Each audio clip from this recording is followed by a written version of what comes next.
compete en este espacio. Yo no puedo evitar pues, preguntarte acerca de la situación del país, no para quedarnos en este momento ahí, pero sí pues es una oportunidad porque sos un hombre que piensa y que tiene como las personalidades de Colombia en la cabeza y para escribir no tiene que analizar desde dónde estamos, el contexto en el que estamos.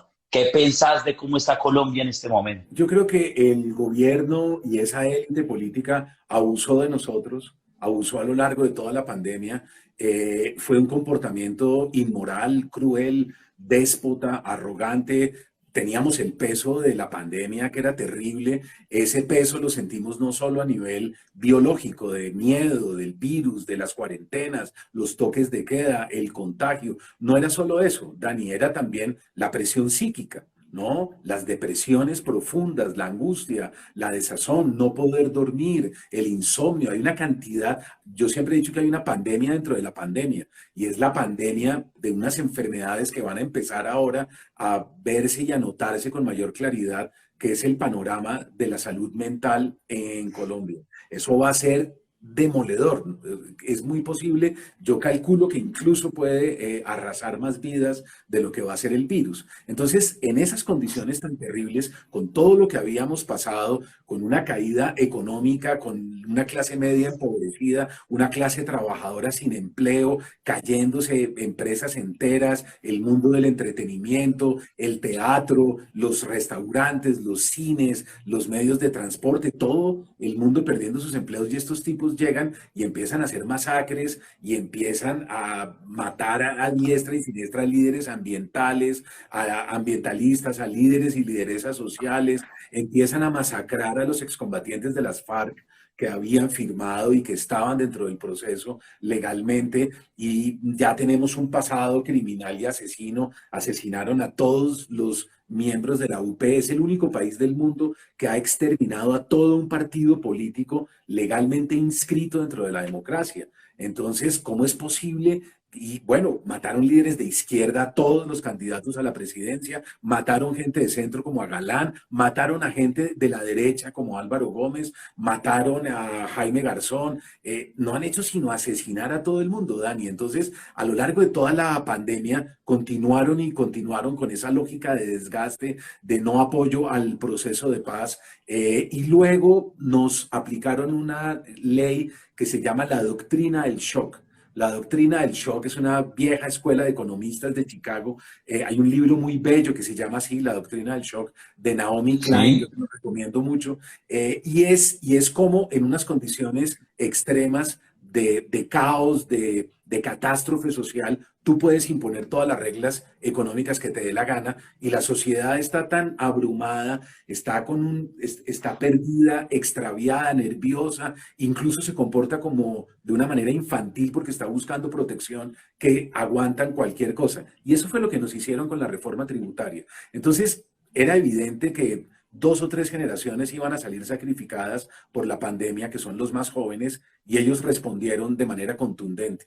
Entonces, yo creo que es una rabia legítima, yo creo que es un estallido de indignados, de gente que no podía más. Me parece que ellos han hecho una defensa de todos nosotros, nos guste o no nos guste, ellos han enarbolado esa bandera en nombre de todos, pero creo también, Dani, que hay un momento en el que uno debe capitalizar la fuerza y uno debe darse cuenta que hay algo más poderoso que la fuerza, que es la inteligencia. Entonces, la inteligencia es más letal, la inteligencia es más efectiva, la inteligencia es más peligrosa que la fuerza. Y en ese sentido, si ellos logran controlar las emociones, ser dueños de la rabia y de esta indignación que están sintiendo y que estamos sintiendo todos, por supuesto, pero creo que ellos, los que están poniendo el pecho en este momento, los que están en las barricadas, los que están afuera, creo que si logran Sí. capitalizar esa rabia y logran entrar en mesas de trabajo, organizarse políticamente, fíjate bien que lo que nos falta para las elecciones de Congreso es muy poco, son meses, son 8 meses. Y podemos entrar a dar un golpe tremendo, una sorpresa mayúscula en el país, que sería una reforma del Congreso, es lo que estamos necesitando. Y ahí a los 2 o a los 3 meses hay una elección de presidente de la República. Entonces, realmente tenemos el tiempo justo para organizarnos y yo creo que la verdadera batalla no está en las calles. Es un primer momento, ha sido simbólico, importante, significativo, inolvidable, porque aparecimos en todos los medios de comunicación del mundo como un Sí. pueblo que defiende su dignidad. Pero creo que en este momento tenemos que entender, tenemos que ser muy inteligentes y organizarnos muy bien para entrar en la democracia participativa, en la democracia representativa, y esa batalla, Dani, yo creo que es en las urnas, y es el llamado que yo vengo haciendo. Es difícil porque también muchos de ellos no creen en esa democracia, hay compra de votos, Claro. maquinarias electorales, pues tenemos que llamar veeduría internacional, hay que llamar a la OEA, a Naciones Unidas, hay que llamar a la Unión El país. Europea para que fiscalicen bien. Pero yo creo que podemos, yo creo que estamos con los mecanismos y las vías para poder llegar allá y ojalá ellos entiendan que ese segundo paso es mucho más difícil, pero es el que yo creo que estamos necesitando en este momento. Sí. Muchas gracias. Yo creo que es un asunto de toma de conciencia, de identificar el momento histórico en el que estamos nosotros. Nosotros estamos en un momento histórico clave que si no se aprovecha en pro de las cosas que ya se construyeron, como el voto, como la constitución, como todos esos avances, nos podemos ir otra vez para atrás porque no puede ser destruir todo para volver a arrancar. No puede ser ese cuento. Yo sí creo también en el voto, yo creo que ahí es donde nosotros tenemos que manifestar eso y la conciencia de la inteligencia para actuar. Sí. Leer da conciencia de decisión y acción. Cuando el ser humano, lo primero que hace el ser humano cuando lo atacan es devolver, es una decisión primaria, es devolver el ataque con otro ataque físico. Cuando el ser humano evoluciona, lo devuelve. Un acto de evolución es el insulto. De alguna manera el otro te pega un puño y si tú lo insultas, evolucionaste de alguna manera porque no le fuiste a pegar tú también, ¿cierto?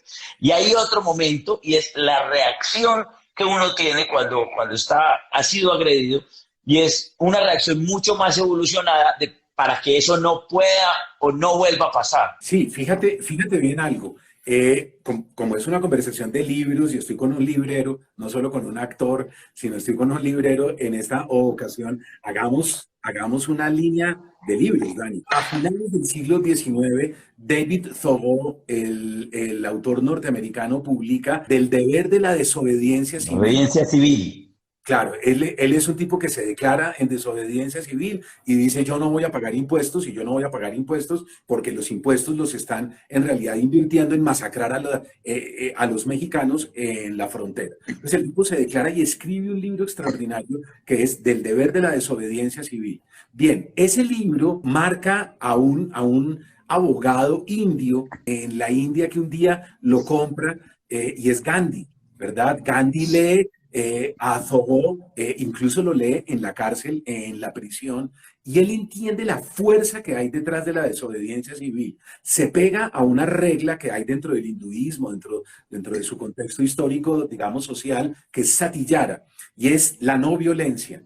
La no violencia es mucho más potente que la violencia, lo que acabas de decir. Y en ese sentido, logra la independencia de la India. Fíjate, derrota al ejército más poderoso del mundo en ese momento, que son los ingleses, que tienen, Ingleses. claro, tienen un ejército, tienen una armada que es prácticamente considerada la mejor del mundo durante centurias, y logra sacar a los ingleses de la India. Y un individuo en Estados Unidos sabe de Gandhi y sabe de David Thoreau, que es Martin Luther King.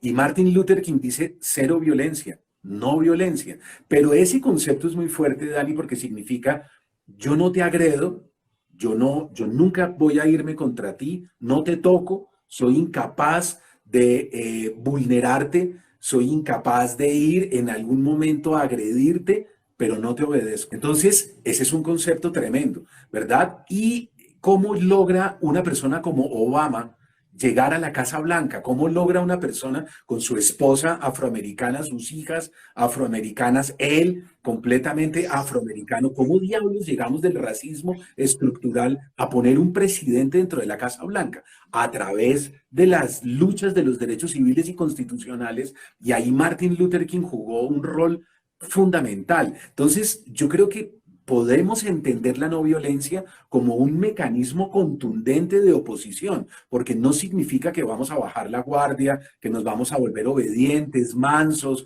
que finalmente perdimos energía. No, no es eso. Es entender algo que Mockus también repitió durante la ola verde durante mucho tiempo: el otro es sagrado. ¿No? El otro es sagrado, no puedo irme contra él, pero un movimiento de no ego, un movimiento de desobediencia civil de Satillara, de David Thoreau, de Gandhi, de Martin Luther King, que en este momento puede darnos mucha fuerza en este año mientras llegamos a las urnas y creamos ese cambio que estamos necesitando, porque está pendiente algo. Fíjate, nosotros perdimos el Sí. plebiscito en el 2016, lo perdimos por 50.000 votos, lo perdimos por nada, pero lo perdimos. Y eso fue garrafal. De eso se han agarrado para poder masacrar al proceso, no comprometerse, no recibir a los indígenas dentro del palacio, no recibir a los muchachos universitarios. Esa cita estaba pendiente desde el 21N en el 2019, etcétera. Pero todo eso yo creo que podemos hacer un movimiento de resistencia muy fuerte, sin agresiones, sin atacar, organizándonos mucho y llegando finalmente a dar la sorpresa. Si no somos capaces de eso, sí es grave, Dani, porque podemos ganar en las calles y si perdemos en las urnas, yo creo que Claro, no se aprovecha el momento histórico. Ese es el tema. No se aprovecha el momento histórico. Tenemos que estar a la altura. Lo complicado y para seguir es que nos toca unirnos. Nos toca unirnos y es juntos. Porque desafortunadamente nosotros no tenemos un Gandhi, un Martin Luther King, puro, ¿cierto? Para la gente que está preguntando ahí, Toureau, para con que, TH, por- sí, exacto. con TH, TH. exacto.